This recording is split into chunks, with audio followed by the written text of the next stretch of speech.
Hello students, stew one में आपका स्वागत है। मैं संतोष कुमार सिंह, आपका physics mentor, BTech from NIT Jalandhar.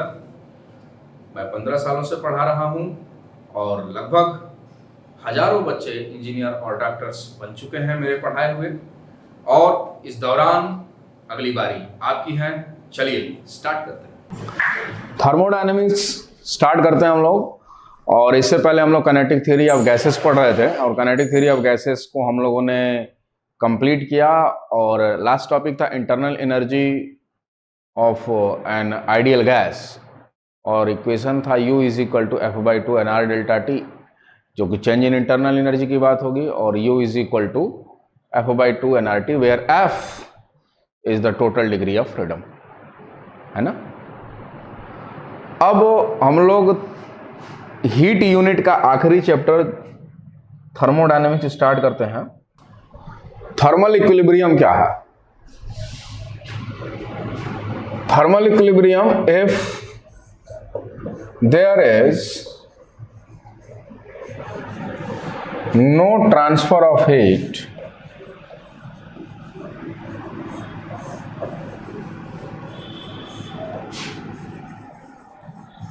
heat from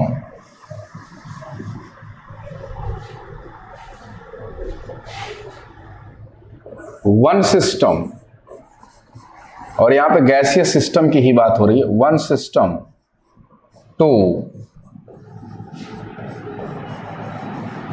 another system, then both are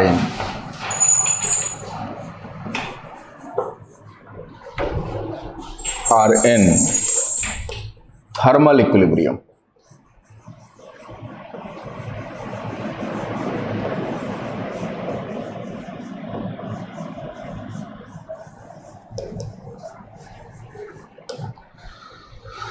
If there is no transfer of heat from one medium to another medium, we can say that both are in. जैसे समझिए कि कोई system A है और कोई एक system B है और इसको एक थर्मल कंडक्टिंग मीडिया से ऐड किया, तो देखा कि इन दोनों से न हीट का ट्रांसफ़र A से B या B से A नहीं हो रहा है, तो no transfer of heat, no heat exchange.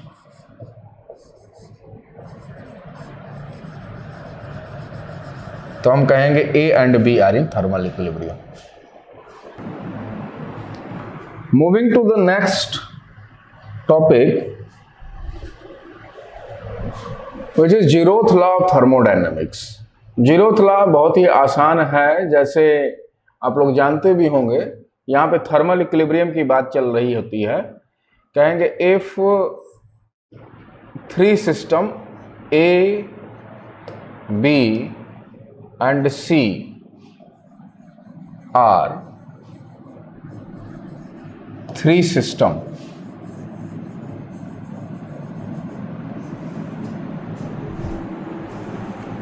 and if A and B are in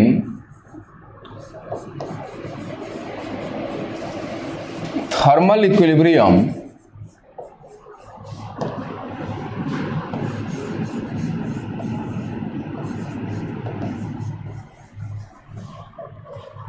and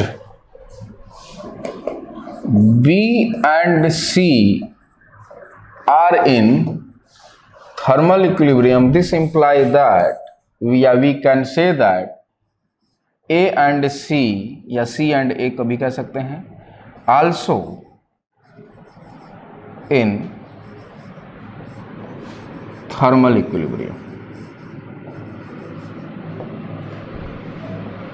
A and B thermal equilibrium में है, B एंड C भी थर्मल इक्विलिब्रियम में है, तो हम कह सकते हैं A और C भी थर्मल इक्विलिब्रियम में होगा। जैसे देखिए कोई सिस्टम A है, ये B और ये C, A and B thermal equilibrium में है, no transfer of heat. B and C भी थर्मल इक्विलिब्रियम में है, नो क्रॉस मतलब no transfer of heat. then C and A also be in thermal equilibrium. This is the statement of the zeroth law of thermodynamics. First law of thermodynamics. This law about energy conservation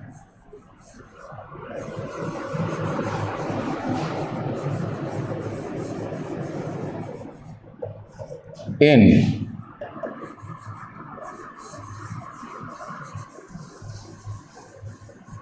gaseous system.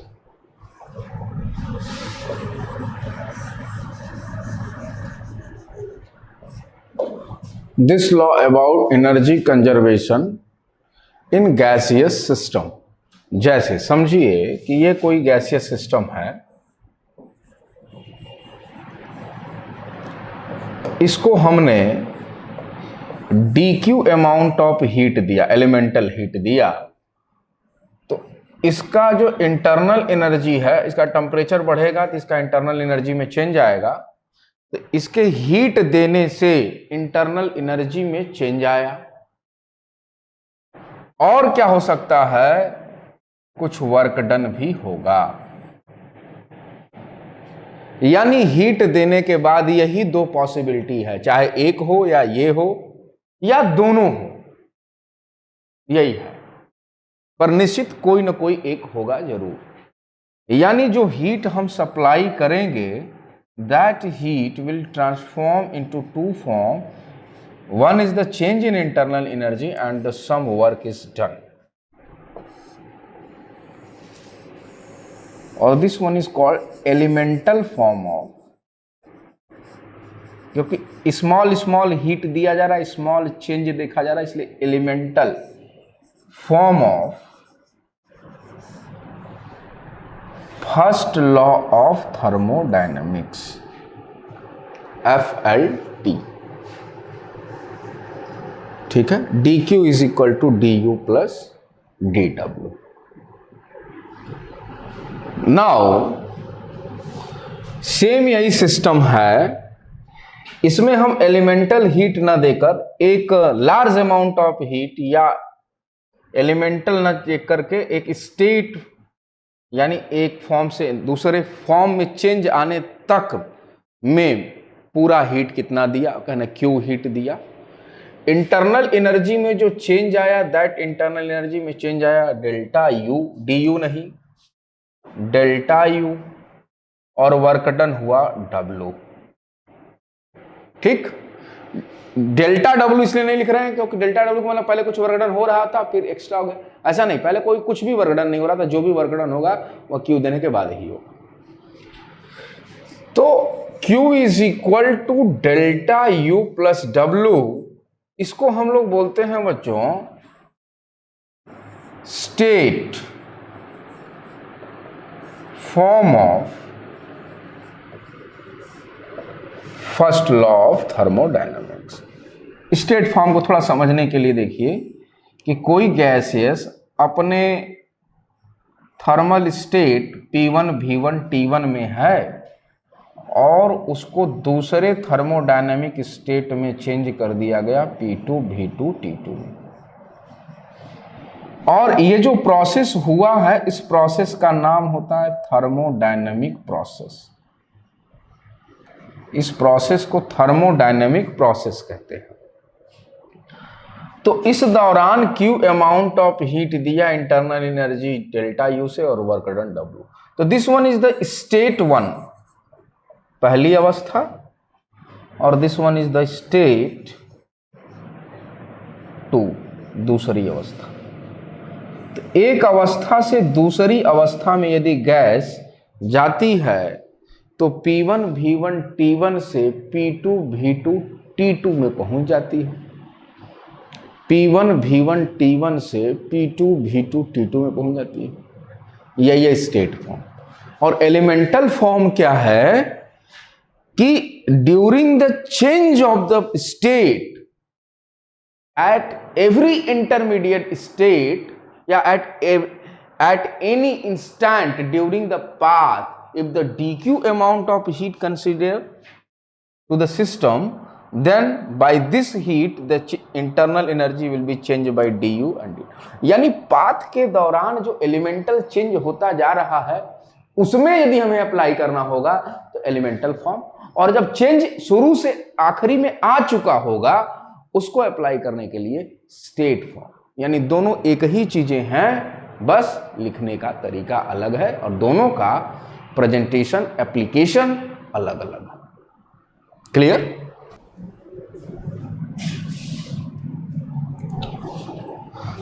State form तो हमने बात किया Q is equal to delta U plus W।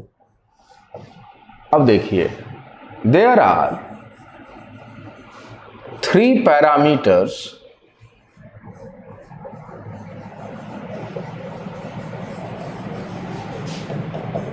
which define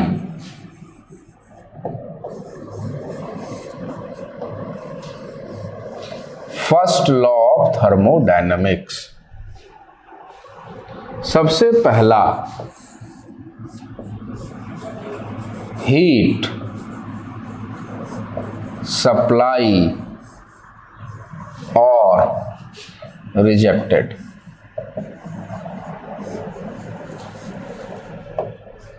दूसरा changing internal energy.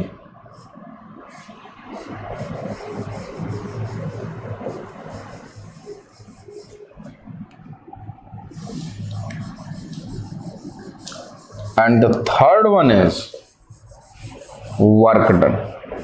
Work done का भी दो nature होगा, दो स्वभाव होगा, कैसे हम लोग देखेंगे आगे। They are the 3 basic parameters which define the first law of thermodynamics। अब वन बाय वन हम इन तीनों को डिस्कस करते हैं।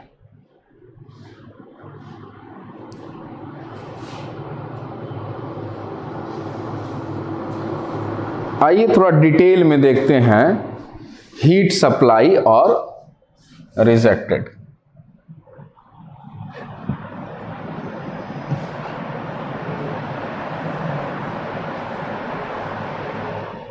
यस देखिए इन calorimetry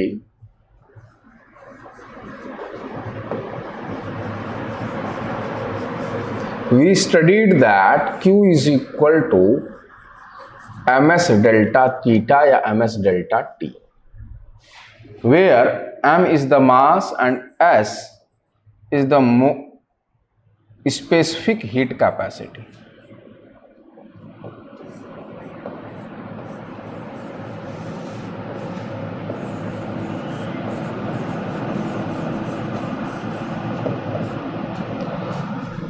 and delta T is the change in temperature।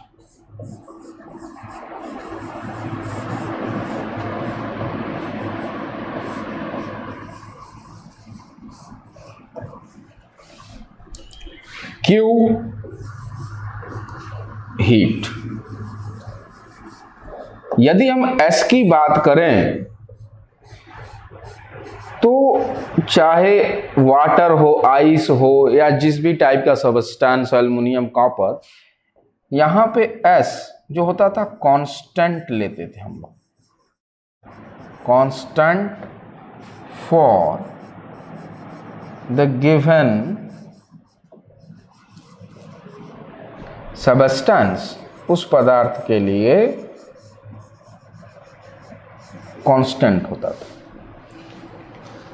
ठीक। बट अब हम बात करेंगे इन gaseous system, in gases Q is equal to NC delta T। ऐसा नहीं कि Q is equal to MS delta T use नहीं कर सकते हैं, हम ये भी यूज कर सकते हैं, पर गैसियस को हम लोग मास में नहीं बल्कि मोल में मेजर करते हैं, इसलिए NC delta T, where N is the number of mole C is the molar heat capacity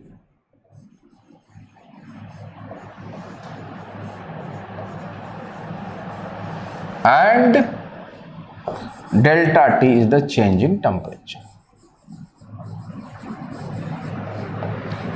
अब ध्यान देने वाली बात क्या है, देखिए, जो C है यहां पे S की जगह C देखा जा रहा है, यहां पे S कांस्टेंट होता था, पर यहां पे C will be varying and in some of the cases it is constant. तो यह कांस्टेंट की भी तरह एक्ट होगा for some of the thermodynamic process, और यह वेरिएबल भी होगा. इट मीन्स C की value,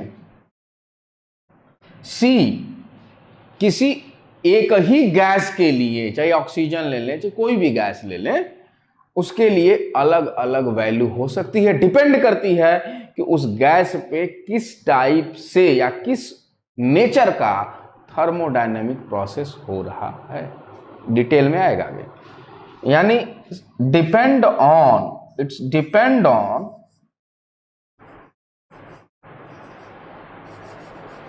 thermodynamic process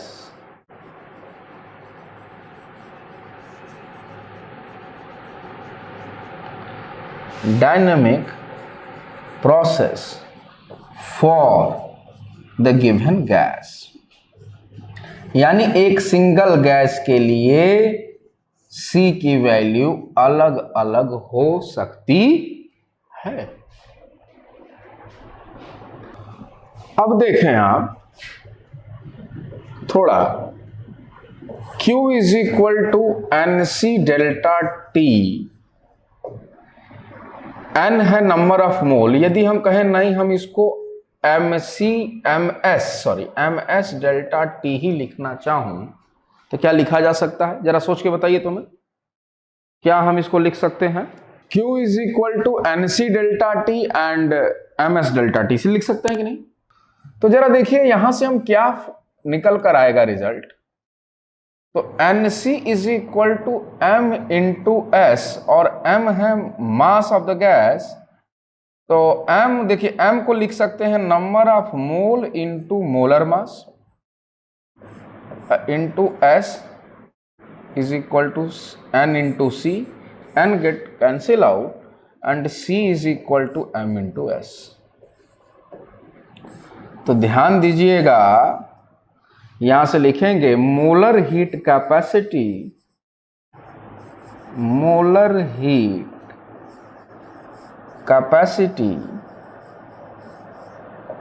is equal to mass into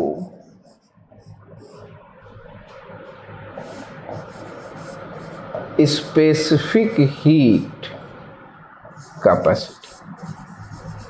और मास नहीं, बेसिकली मोलर मास.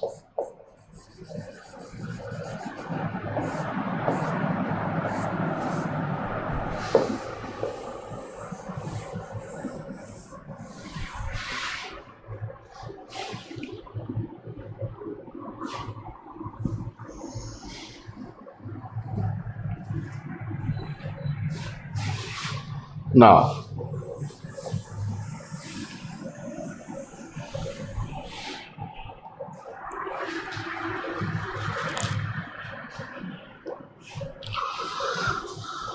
देखें जरा आप कि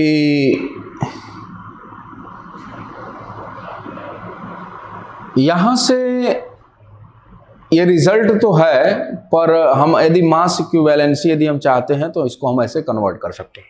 अच्छा, अब दो बातें Q के साथ, दो बातें. यदि हम पॉजिटिव कंसीडर करते हैं, इसका मतलब है सिस्टम को हीट सप्लाई हुआ, heat supply to the system. यानी सिस्टम हमारा रेफरेंस है, सिस्टम को मिला, यानी तो सिस्टम यानी खुद को समझिए आप, आपको हीट मिला यानी कुछ एनर्जी मिला, यानी positive. Heat supply to system. या हम कह सकते हैं हीट एब्जॉर्ब बाय सिस्टम। और Q की वैल्यू यदि निगेटिव है तो जस्ट इसका उल्टा, heat rejected from the system.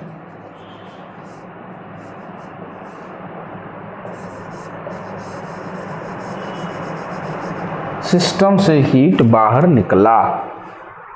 ये दो अलग अलग।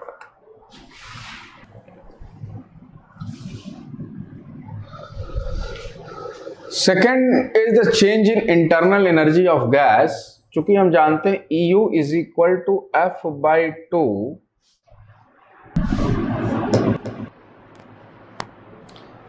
NR delta T, sorry nRT।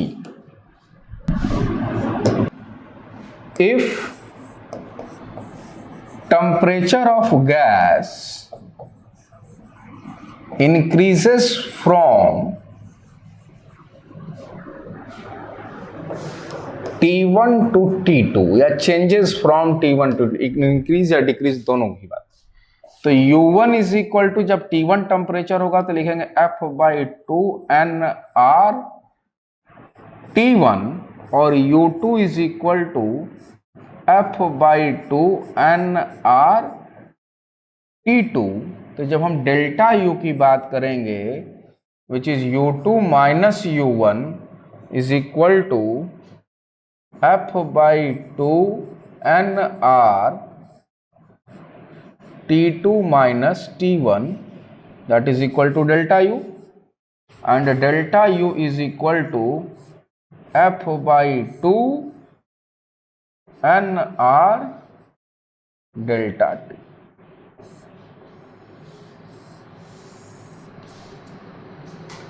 F/2 NR delta T। तो जरा देखिए यहां पर इनिशियल और फाइनल टेम्परेचर में चेंज है, इसीलिए यह प्रोसेस के साथ क्या हुआ क्या नहीं हुआ, किस टाइप से प्रोसेस में चेंज होते होते T1 से T2 हुआ, हमें इससे मतलब नहीं है।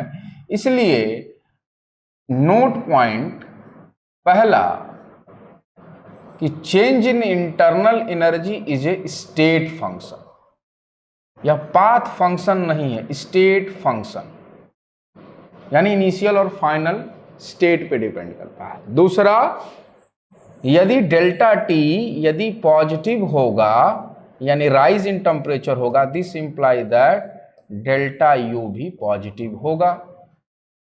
एंड इफ डेल्टा टी यदि नेगेटिव हुआ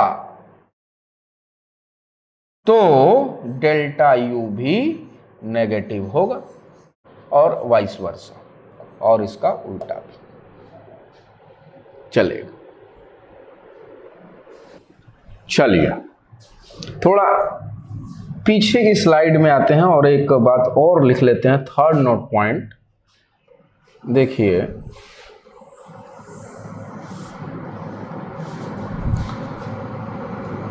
third one is Q is a path function. यह एक पाथ फंक्शन है या इसको प्रोसेस फंक्शन भी कह सकते हैं, प्रोसेस डिपेंडेंट या प्रोसेस फंक्शन, यानी थर्मोडायनेमिक प्रोसेस पे डिपेंड करा। क्यों? क्योंकि Q इज इक्वल टू होता है NC delta T, C depend on path या थर्मोडायनेमिक प्रोसेस पे डिपेंड करता है, दैट्स वाई Q भी डिपेंड करेगा।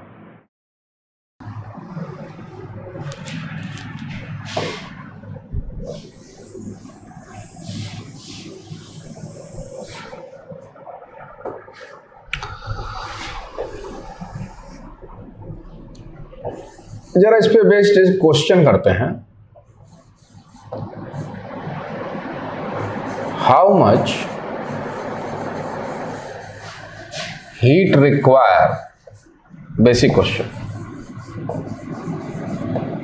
For 16 gram O2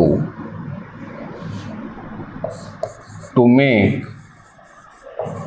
change its temperature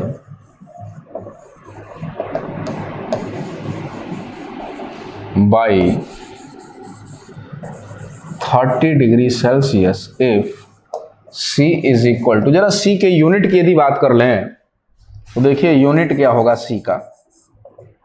तो देखिए इधर से हो गया ये जूल पर मोल पर केल्विन, यहां पे दे रखा है 20 जूल पर मोल पर केल्विन। बताइए तो Q is equal to NC delta T, N is equal to 16/32 into 20 into change in temperature 30। यहाँ से हो गया 1/2, ये हो गया 10, that is equal to 300 joule required for this process. Oxygen, okay,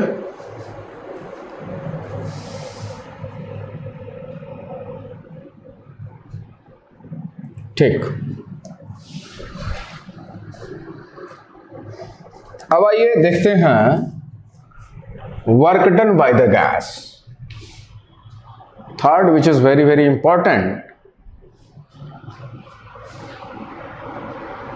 देखिए कोई यदि गैसियस सिस्टम है, एक ऐसे इसको समझते हैं, और इसमें गैसेस फिल है,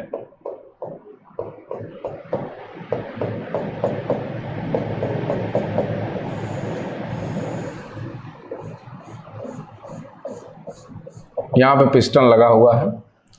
अब समझिए किसी भी मेथड की वजह से इसको यदि हम हीट दे रहे हैं, हीटिंग हो रहा है, तो ये पिस्टन ऊपर की तरफ जाएगा और एक फिक्स्ड अमाउंट ऑफ यदि हमने हीट दिया तो इसका वॉल्यूम, हमने कहा कि लेट से इसका वॉल्यूम V1 है और V1 से बढ़कर इसका वॉल्यूम V2 हो जाता है, तो कितना वर्क डन हुआ होगा, एक्सपेंशन हुआ तो कितना वर्क डन हुआ होगा। मानकर चलते हैं कि कुछ चीज़ें, कि ये जो पिस्टन है वह आइडियल पिस्टन है, मासलेस है एंड फ्रिक्शनलेस है।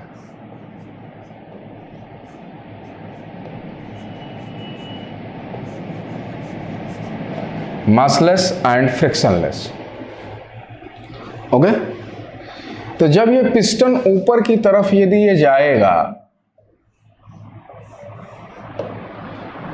तो अब देखिए यहां पे देखिए जो प्रेशर बच्चों P है, वह प्रेशर हीट देने से बढ़ेगा और धीरे धीरे इस प्रेशर की वजह से ऊपर फोर्स लगेगा और बढ़ जाएगा।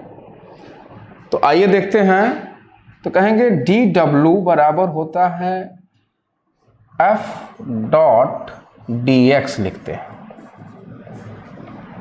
तो यहाँ पे फोर्स भी ऊपर, एक्सपेंशन भी ऊपर, तो कहेंगे F.dx लिखें।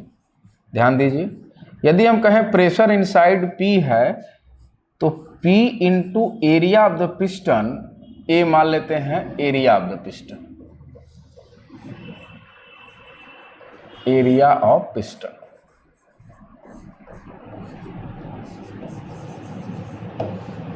तो ये हो गया force into dx, that is equal to dW, okay. अब देखिए जो ADX है, ये देखिए है एरिया इंटू, मान लेते हैं कि ये DX लें या डेल्टा X लें, तो ये है आपका P इंटू DV, चूंकि ADX is equal to DV is equal to DW। तो dW is equal to PdV। Now dW is equal to PdV and volume increases from V1 to V2 or that will give you W. This is the general expression for the work.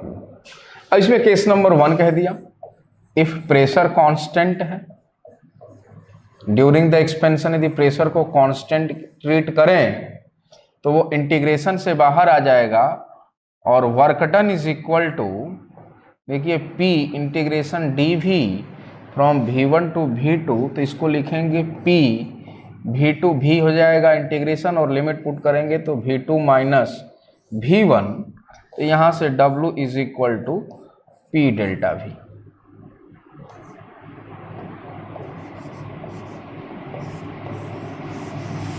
And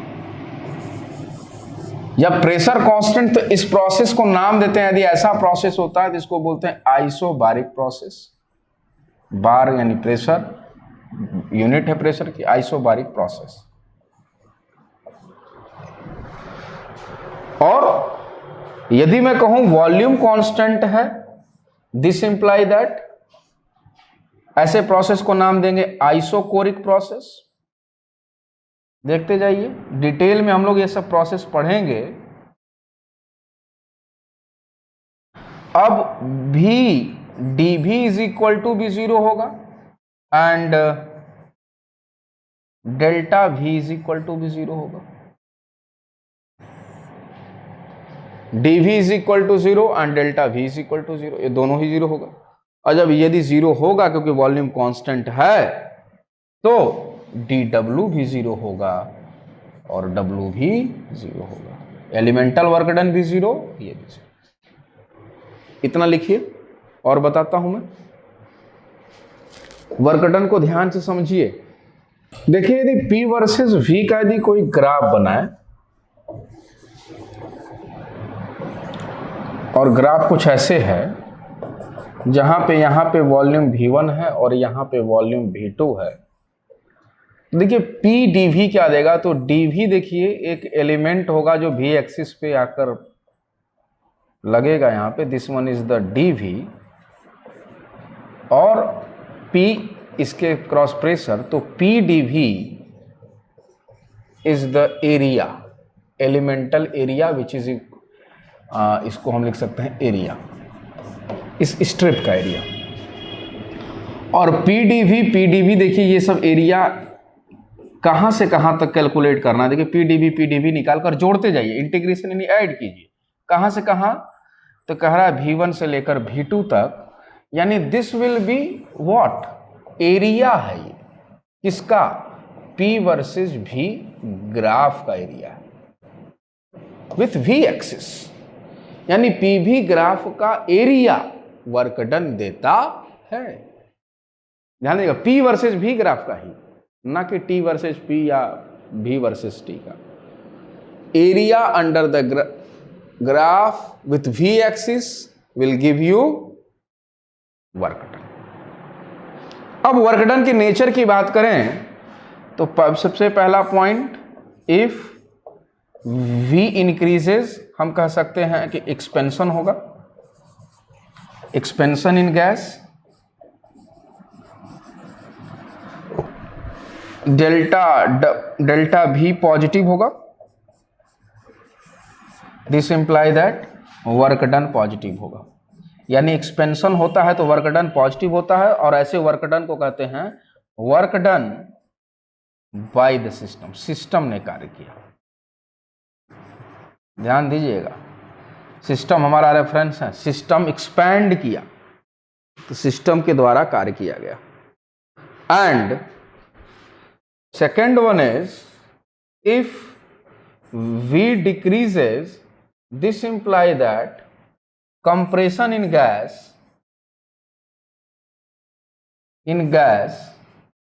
and we can say that delta V is negative and work done also be negative, और इसको हम लोग कहते हैं, देखिए इसको हटा रहा हूं मैं,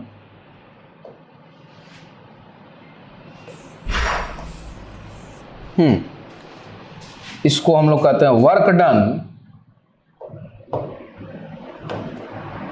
देखिए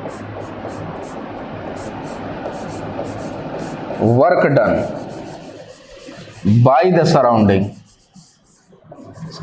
सराउंडिंग या एक्सटर्नल सोर्स कह सकते हैं, बाय द सराउंडिंग या work done on the system.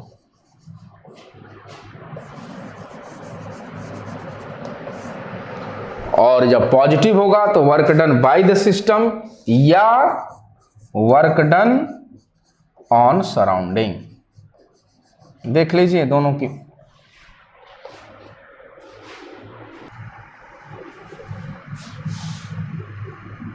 Molar heat capacity हम लोग बाद में करेंगे, पहले एक क्वेश्चन करते हैं इस पे।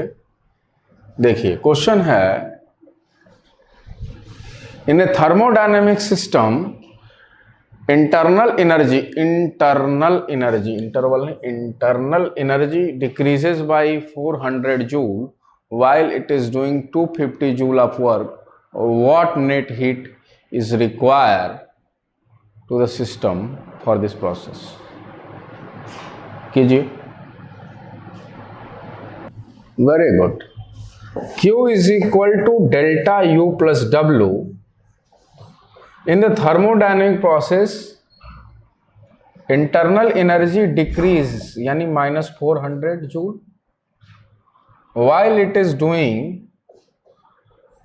250 joule of work,